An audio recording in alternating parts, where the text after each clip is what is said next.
قال: وإن سافر بعد طلوع الفجر لا يفطر ذلك اليوم. اسمع. انشأ السفر ابدا. سافر بعد. واحد جاء الى شيخنا سيدي ابو عمر، تعال قرب له الاب رشيد، خليه يشوف القمر بشان الله، جيب له كرسي هون حبال. شو تعال. تمام هيك. تمام هيك.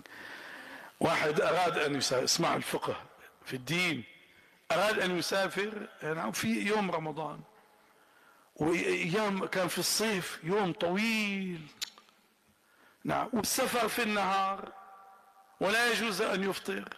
قال لي شيخنا الشيخ عبد الرزاق الله يرضى عنه، قال لي يا سيدي انا بدي اسافر، بالسفر بالنهار، وعم تقول له لازم شو سيدي هذا ما يجوز لي ان افطر، ماذا اصنع؟ ماذا اصنع؟ قال له شيخنا، قال له بتحمل حالك وبتروح على المطار قبل الفجر. اسمع، هذا فقه اسمه مو احتيال، هي حيلة شرعية مشروعة. قال له تذهب الى المطار قبيل الفجر، خلاص انت صرت في المطار، والذي في المطار بالنسبة لمطار دمشق الدولي حكمه حكم المسافر.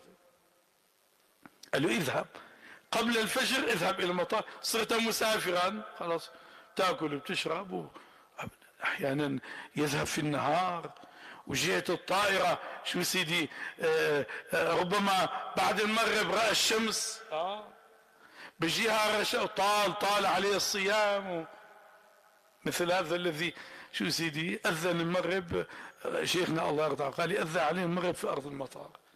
شيوخنا علمونا مسافر خذ معك تمر الك وطعمي غيرك، صيده هي صيدها، اذا سافرت برمضان خذ معك كيلو كيلين تمر وربي وفق. نعم، ولله الحمد فطر لك 30 40 50 واحد، كل المسافرين اذن يلا بسم الله، والله وزع بسم الله. اما مكان ثاني ما وزعت، يعني ما قلت بنفسي، قلت لواحد معي هذا المصري، قلت له انت موزع على حدود لبنان بسيارات فيها نسوان ورجال شو سيدي، قد يساء به الظن الشيخ عم يجي على السيارة ويشوف النسوان، قلت له وزع يلا بسم الله.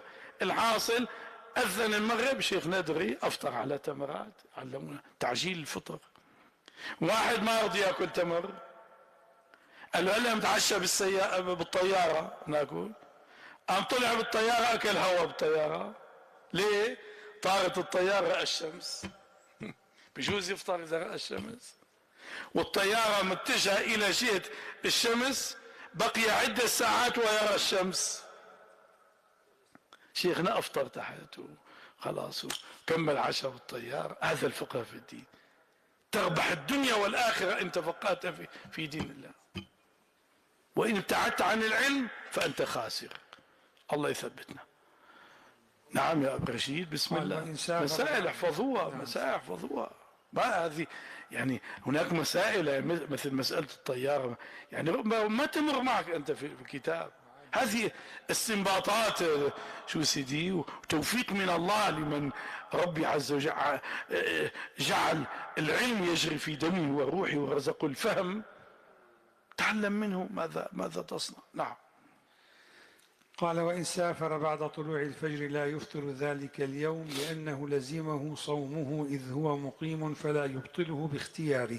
نعم. فإن أفطر فعليه القضاء والكفارة. مثل هذا الذي حلف الطلاق بالثلاثة في رمضان، حلف الطلاق بالثلاثة انه في اليوم الثاني من رمضان ليوقعن امرأته، وزاهد وراح عند المشايخ وشو بده يساوي؟ يقول له بقع عليه الطلاق. سأل له أحد مثل شيخنا الشيخ عبد الرزاق الحلبي، قال له خلاص اذهب وسافر بها.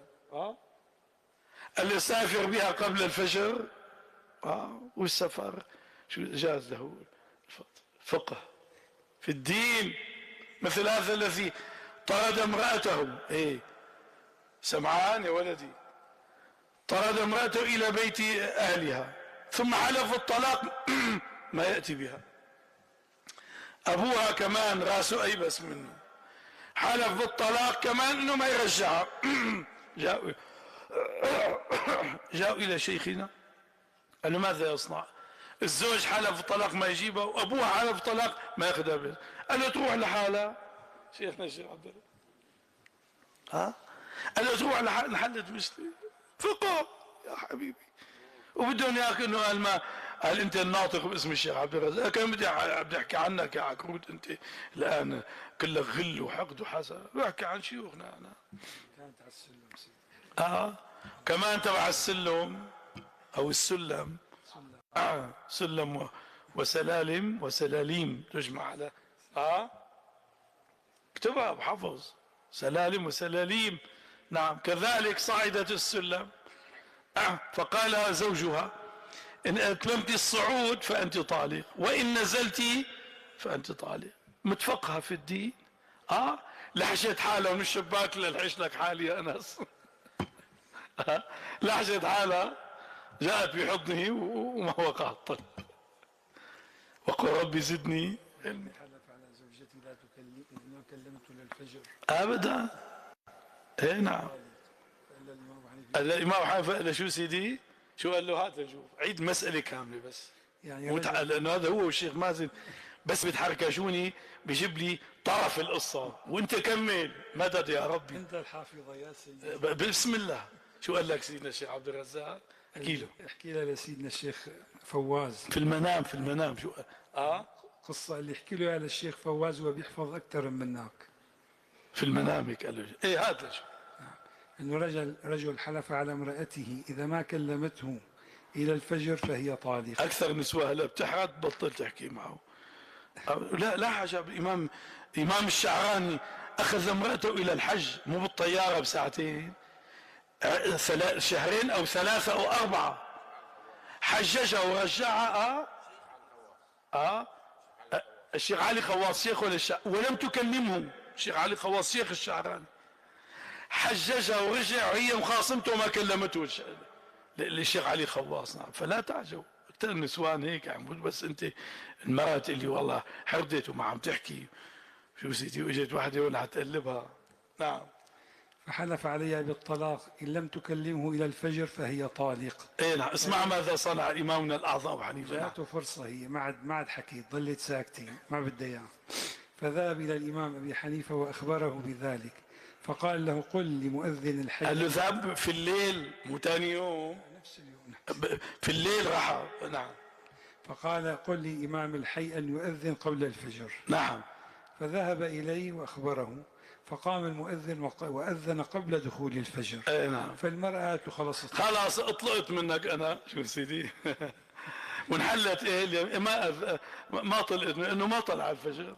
هذا اذان الاول عند الفجر كاذب، وعارف عليه شو سيدي عند الفجر الصادق. يعني اقول ربي زدني علما. كذلك هذا الذي وضعت في رقبته السكين. الله يجيرنا. الشباب عزابي هون مفكرين انه هدول رجال كلهم عايشين مع حور العين. ابدا. شو سيدي وضعت في رقبتي السكين. قالوا له انت اسمع يا حلو وين صاحبك؟ شو سيدي قال له إيه؟ قالت له ان مطلقني احبذبحها. نعم والله. قال له انت طالق. قالت له كمان وحده. 3 تطليقات راحت عن القاضي. قال له خلاص لا تحل لك. قال له لا ما طلقت مني. قال له كيف؟ قال له والله انا كنت اقول لها انت طالق والتفت بعنقي هكذا واقول ان شاء الله. اقول طالق ثم اقول. قال له والله ما طلقتي منه. كذلك قصة كان ارزاق. بدنا ابو رشيد بس ارزاق شو نسوي؟ قلت له يا حمدي هيك بصير مع لي اذا اجى معك الحال احكي لانه في رزق للحاضرين. والله اتمنى ان اسكت لاسمع يشهد الله العظيم على كلامي. كان في موسم الحج شيخنا كل سنة يذكر لنا هذه الحادثة، لأنه كل سنة كان يقرنا بحث الحج في أيام الحج وبحث الصيام والزكاة في رمضان. نعم. عن هذا في بلاد اسطنبول. نعم. حلف بالطلاق على امرأتي بأنه إن لم يحج، قال إن لم أحج هذا العام فأنت طالق. سمعانا سيدي؟ ان شاء الله بتحج ان شاء الله جميعا سيدي. هيجنا لابو عمر ديروا على مكه ان شاء الله ان شاء الله. قلت له لشيخنا قلت له والله سيدي شفت حياه شيخ. قلت له شفت المنام سيدي ابو عمر في مكه المكرمه في محل بيع اقمشه. اهل الجنه لو اتجروا بالبز مو بالبز القماش. نعم. قلت له شفت سيدي ابو عمر في مكة لابس طقم أسود، هذا العرايسي، هو وأخته في مكة. فقال لي شيخنا، قال لي هي زوجته. والله بالمنام شفت أخته، يعني هيك وقع في أخته. قال لك أخته في الإسلام؟ يا الله يرزقنا الفهم أول مرة. وفعلا وقتها حج، شو سيدي، في زيارة، وفي زيارة ما بخلوني يلبسوا لباس إحرام، وهيك سيدي ما بخلوني أبدا، فات مطقط وكان عروسا كمان. سوا حجينا وهيك سيدي مع شيخنا الشيخ عبد الفتاح البزيم الله يرضى عنه. نرجع إلى قصتنا. قال إن لم أحج هذه السنة فأنت طالق. نعم، إياك أن تصنع مثل هذا. كلمة شيخنا الشيخ عبد الرزاق الله يرضى عنه، احفظ هذه الكلمة، يقول ما أحد طلق إلا وندم. خلي ببالك الكلمة هي احفظها. والله جاء موسم الحج، ذهب الناس إلى الحج، استترت منه هذه المرأة وتحجبت منه. ما بالك؟ قالت له أنا طلقت منك. هي الناس كلهم ذهبوا إلى الحج، وأنت الآن لو ذهبت أنت ما تدركهم. ألا ما طلقت مني. اشتكت إلى شيخ الإسلام، ذكرت قصتها. شيخ الإسلام قال له طلقت منك. أنت تقول لما حج، لا أنت ما تدرك، الناس ذهبوا من أيام، أنت ما تدرك الآن. قال له هل انقضى يوم عرفة ولم أحج؟ الحج عرفة، كيف تحكم علي أنه أنا الآن فاتني الحج ويوم عرفات ما جاء؟ والله سكت شيخ الإسلام، سكت والله، يعني حجه في هذا. سبحان الله، الناس سافروا قبل بشهر بشهرين، هو قبل عرفات بيوم بيومين اختفى هذا الرجل. رجع الحجاج من الحج، جاء مع الحجاج، والله ذهب إلى شيخ الإسلام وجاء شهود. والله هي هذا أبو سليمان شو سيدي والثاني أبو مالك كانوا سوا بينهم، شو سيدي يشهد، يقول والله رأينا يطوف حول الكعبة. وهي فلان سيدي أبو عمر وأبو عمر شافوني بعرفات. وهي طب كيف الناس مشوا شهرين وأنت قبل يوم يومين ذهبت؟ قال له قل لي كيف حججت، كيف ذهبت؟ قال له اعذرني. هي من شيخنا الشيخ عبد الرزاق، والله سمعتها مرات، هذه الحادثة سمعتها مرات. نعم، واذكرها وإن لم يعني تعجب البعض، دعنا من تخليطهم. بكره بيجي يوم إذا كل العلماء مع الذكر، ولست بعالم، مع الذكر كرامات الأولياء، الناس هيجي يوم ينكرون أصل الكرامات. هلا الآن أكثر الناس ما يذكرون الكرامات، وكثير من الناس الآن ما يسلمون بالكرامات والعياذ بالله، مع أن الكرامات ثابتة في القرآن وفي السنة. قال له قل لي، قال له اعذرني. بعدين قال له أنا أدلك على من يعني أخذني إلى الحج أو وداني. قال له بسم الله. مشى به هكذا في الأزقة، ما أخذوا على الحريقة عند التجار وعند أرباب الأموال. دخل هيك الأزقة هكذا، فوقف عند رجل سكافي عم يصلح الأحذية. أبدا، سكافي يصلح الأحذية. وفي شرح الحكم العطائية ذكر أن كثيرين من كبار الأولياء ربي شغلهم في الصنائع الخسيسة من أجل أن يخفي شأنهم. فإياك أن تحتقر الناس، كل من رأيت فالخضر اعتقد، وتفكر الولاية حسب اللفة الكبيرة والمراسم والأتباع. أخفية، أتقية، أنقية.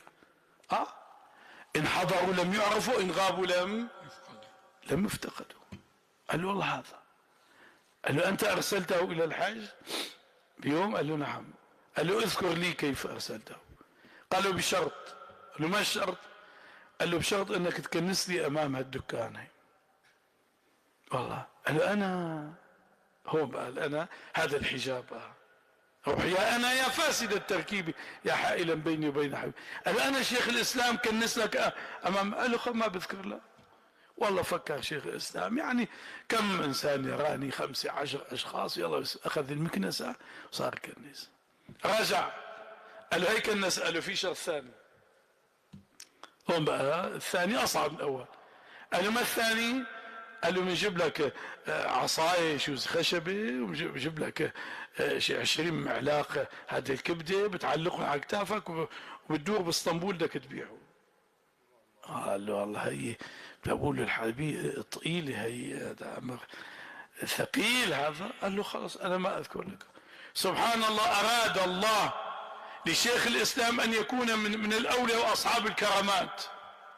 بقى في حجاب، كلمة أنا هذه حجاب، ست نفوس هذه حجاب. والله جاءوا بهذا وصار يدور بين الناس ويبيع المعاليق الكبدة شو سيدي، والناس يقولوا ايه شوفوا شيخ الإسلام ايش يصنع، هكذا. لما انتهى من بيع آخر معلاق تهذبت نفسه وجاءته الولاية. لما جاءت الولاية يعني خلينا مثل ما بقول الشيخ عبد الله سراج الدين، جاءت درجة المحبوبية. فإذا أحببته كنت سمعه الذي يسمع به، وبصره الذي يبصر به، ويده التي يبطش بها، ورجله التي يمشي بها. ايش معنى كنت سمعه؟ كنت سمعه، يعني يقول السيد عبد الله السراجي هناك تفسيرات. كنت سمعه أي كنت متولي سمعه فلا يسمع إلا ما يرضيه رب العزة وجل. هذا تفسير. تفسير الثاني كنت سمع أي كنت قوة سمعه وقوة يده وقوة رجله.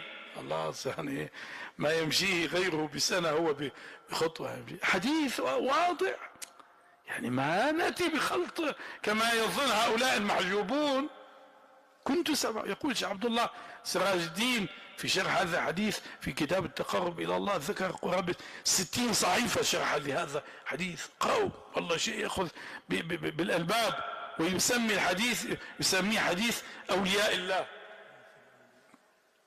لأن مطلعه من عاد لي ولي فقد أذنت الحرب. الله يوفقنا لكل خير. نعم يا أبا رشيد، نكتفي بهذا، وصلى الله على سيدنا محمد وعلى آله.